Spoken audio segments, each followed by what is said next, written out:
Hi viewers, welcome to my channel. ఈ వీడియోలో మనం మెయిన్గా మాట్లాడబోయే విషయం ఏంటంటే తుని నియోజకవర్గ మాజీ ఎమ్మెల్యే, మాజీ వైఎస్ఆర్సీపీ మంత్రి దాడిశెట్టి రాజా ఆయన అవినీతి అక్రమ చట్టాలన్నీ కూడా ఇప్పుడు ఒక్కొక్కటి కూడా బయటకు వస్తున్నాయని మనం అయితే చెప్పుకోవచ్చు. అయితే ఇక్కడ కీలకంగా చూసుకుంటే 2014 నుంచి 2024 వరకు కూడా 2 సార్లు ఈయన తుని నియోజకవర్గానికి ఎమ్మెల్యే కింద చేయడం జరిగింది. ఈయన రాజకీయ ప్రస్థానం అనేది ప్రజారాజ్యం పార్టీ నుండి స్టార్ట్ అయింది. అయితే కీలకంగా చూసుకుంటే 2019లో వైఎస్ఆర్సీపీ ప్రభుత్వం అధికారంలోకి వచ్చిన తర్వాత ఈయనకి మెయిన్ గా ట్రాన్స్పోర్టేషన్ మినిస్టర్ గా ఈయనకి అవకాశం కల్పించడం జరిగింది. రోడ్లు భవనాల శాఖ మంత్రిగా ఈయనకి దాదాపుగా 2.5 ఏళ్ల పాటు ఈయనకి మంత్రిత్వ శాఖలో ఈయనకు అవకాశం దక్కింది. అయితే ఆ నేపథ్యంలో చాలా వరకు కూడా పిఠాపురం నియోజకవర్గం, ఇటు మెయిన్ గా ప్రతిపాడు, మెయిన్ గా తుని, అనకాపల్లి ఈ పరిసర ప్రాంతాల్లో చాలా వరకు కూడా ఈయన అవినీతి ఎక్కువ చేశారనేటట్టు ఎక్కువ ఆరోపణలు అయితే అవుతున్నాయి. అయితే తాజాగా చూసుకుంటే మీడియాలో కథనాల ప్రకారంగా చూసుకుంటే ఒక ఛానల్ తరపు నుంచి ప్రత్యేకించి ఒక సీక్రెట్ ఇన్వెస్టిగేషన్ చేశారంట. ఆ ఇన్వెస్టిగేషన్ లో కీలకంగా చూసుకుంటే దాడిశెట్టి రాజా చాలా కీలకంగా మెయిన్ గా పిఠాపురం నియోజకవర్గ పరిధిలో ఉన్న సెజ్జ ఏరియా ఏదైతే ఉందో, కొత్తపల్లి యు మండలానికి సంబంధించిన సెజ్జ ఏరియా ఏదైతే ఉందో ఆ ఏరియాలో కొన్ని వందల భూములు అనేవి ఈయనైతే కబ్జా చేసి పారేశారు, దొంగ రిజిస్ట్రేషన్ చేసుకున్నారని చెప్పి చాలా పెద్ద ఎత్తున అవినీతి ఆరోపణలు అయితే కనిపిస్తున్నాయి. ఆల్రెడీ ఈయన మీద రీసెంట్ గా కొద్ది రోజుల కిందటనే ఒక జర్నలిస్ట్ ను, ఒక టీడీపీ కార్యకర్తను చంపేశారు అనేటట్టు ఒక కేసులో ఈయన్ని అరెస్ట్ చేయడం జరిగింది. మరి ఈయన ప్రస్తుతానికి బెయిల్ వచ్చిందా లేదనేది అయితే పక్కన పెడితే ఈయన మీద ఆల్రెడీ గతం నుంచి కూడా ఎప్పటి నుంచో కూడా ఆరోపణలు ఉన్నాయి.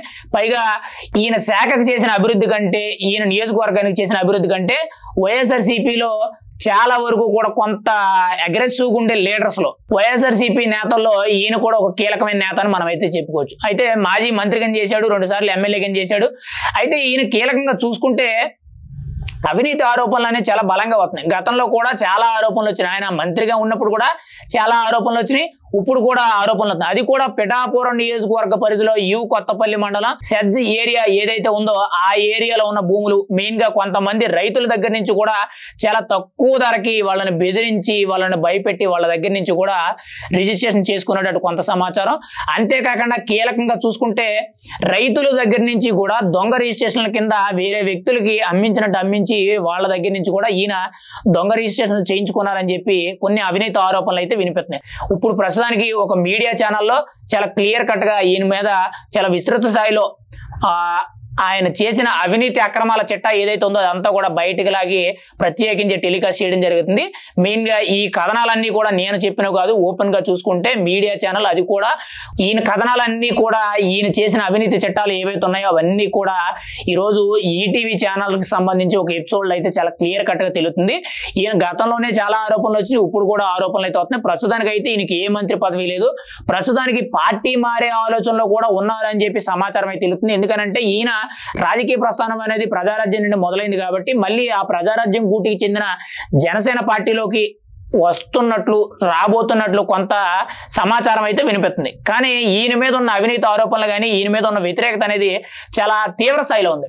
మరి ఈ సమయంలో ఇటు యాక్సెప్ట్ చేస్తారా లేదని చూడాలి. మెయిన్ గా దాడిశెట్టి రాజా అని అంటేనే కొంత ఆ ఏరియాలో కొంత అనకూడదు కానీ రౌడీజం పరంగా కూడా చాలా పెద్ద ఎత్తున ఉండదు. అంటే ఈయనంటే భయపడే వాళ్ళు కొంత ఎక్కువగా ఉండేది. గత 5 ఏళ్ళు కూడా ఈయన ఎమ్మెల్యే కింద ఉండి కూడా చాలా మందిని బెదిరించడమే కానీ కొంతమందిని భయపెట్టడం, వాళ్ళ దగ్గర నుంచి ఇలాగ భూములు అవి ఇవి అనేటట్టు కొంత రిజిస్ట్రేషన్ కూడా చేసుకోవడం జరిగింది. ఏదేమైనా కానీ అవినీతి పరుల చట్టాలు తీస్తే ఖచ్చితంగా వైఎస్ఆర్సీపీలో ఈయన కూడా ఒక వ్యక్తి. ఖచ్చితంగా వైఎస్ఆర్సీపీ ఏదైతే అవినీతి పరులకు అందరికీ కూడా ఒక దేవాలయం లాంటిదో వాళ్ళందరికీ కూడా అందులో ఈయన ఒక భక్తుడని మనం అయితే చెప్పుకోవచ్చు. మరి ఈయన మీద వచ్చే రాబోయే రోజుల్లో కేసులు ఎన్ని వస్తాయి, ఏం జరుగుద్దని చూడొచ్చు. పైగా ఈయన మీద రెడ్ బుక్ లో కూడా నారా లోకేష్ ఈయన పేరు రాసుకోవడం జరిగింది. మరి ఆ విధంగా ఎటువంటి కేసులు వస్తాయి అనేది మనం అయితే చూడాలి. ప్రస్తుతానికి అయితే ఆల్రెడీ ఈయనకు ఒక కేసు అయితే తగులుకుంది. మరి జైల్లో ఉన్నారో బయట ఉన్నారో అనే సమాచారం అయితే లేదు. కానీ ఈయన ఆల్రెడీ అరెస్ట్ అవడం మాత్రం అరెస్ట్ అయ్యారు. ఒక కార్యకర్తను, ఒక జర్నలిస్ట్ ను చంపారనే కేసు మీద ఈయన మీద కేసు అయితే నమోదైంది. కానీ అవినీతి ఆరోపణల్లో మాత్రం ఈయన కూడా ముందున్నాడు అని చెప్పుకోవడానికి ఎటువంటి తావు లేదు. మరి రాబోయే రోజుల్లో ఏం జరుగుద్ది అనేది మనం అయితే చూడాలి.